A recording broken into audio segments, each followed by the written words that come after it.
This is Bill Hurst at Highland Hill Farm reporting. A couple days ago, the Obama administration decided to starve little children in America.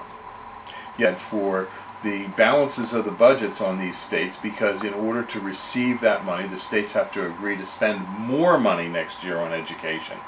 At a time, the food stamp program was cut dramatically in order to give teachers, teacher unions, and public service employees a bone. They took the bone away from little children in the form of food stamps. 41 million people receive food stamps, and they're going to be cut. Their allocation for food stamps will be cut in order to give 160,000 teachers and some municipal workers guaranteed jobs for next year. And this is going to be also bad, and teacher loads should go up. In other words, there should be more students per classroom for each teacher in order to help save money. The federal government is actively taking money out of the mouths of little babies and children in order to give teacher unions their due. Now, this is bad because what it shows is that the Obama administration cares more about a voter and getting a voter and their constituent group behind them than small children who can't vote. Now, maybe a child votes in 20 years or 10 years, but they're not going to vote in the next election.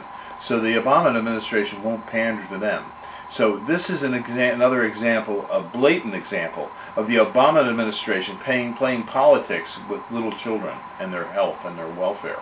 They talk the talk about wanting everybody to have health and welfare and, be taken care of. But when it comes time to putting food on the table, they take it away. In fact, when it comes time to putting food on the table, Michelle Obama goes over to Spain with so-called 40 friends and 13 limousines and 2 helicopters and probably 400 Marines stationed off the shore to help rescue her if she runs into a problem. And then she tells us, well, she did it because one of her friends' father died. Now, blame it on a dead dog, for heaven's sake. Do people really believe the bullshit that they put out? Oh my gosh, I just get so upset. But thank you very much for listening. Goodbye.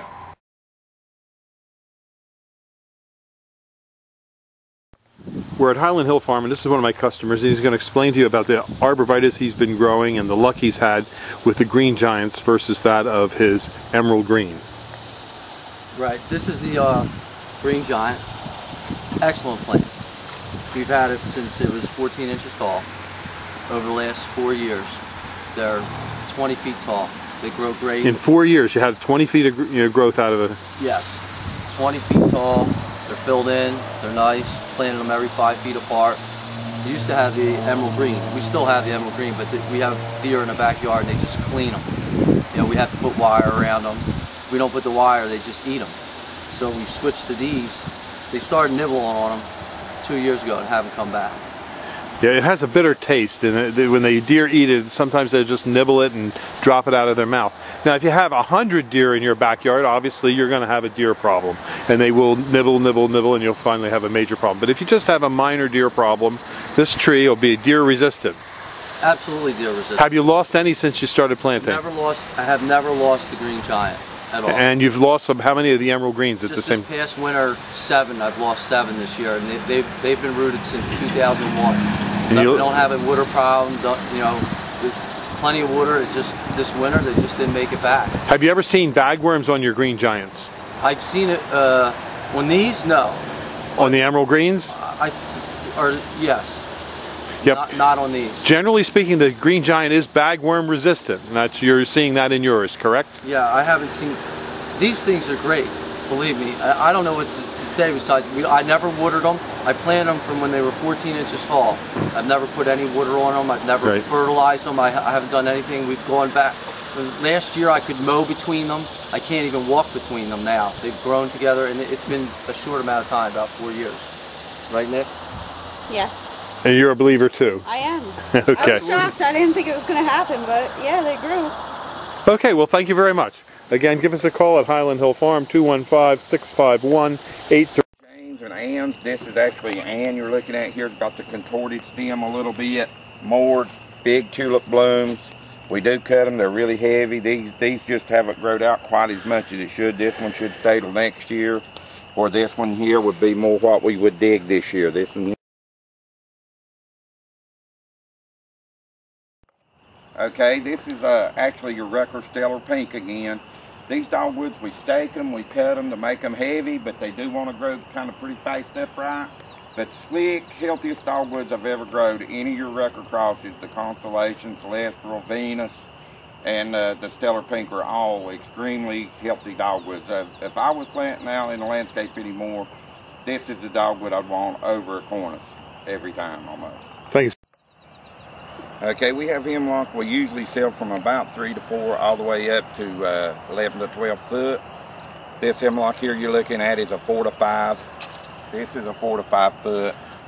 To get in here, this is probably a 5 to 6. This would be graded as 5 to 6. Count half of this top is American Nursery Standard. That tree's about 6 foot right there where I'm holding it.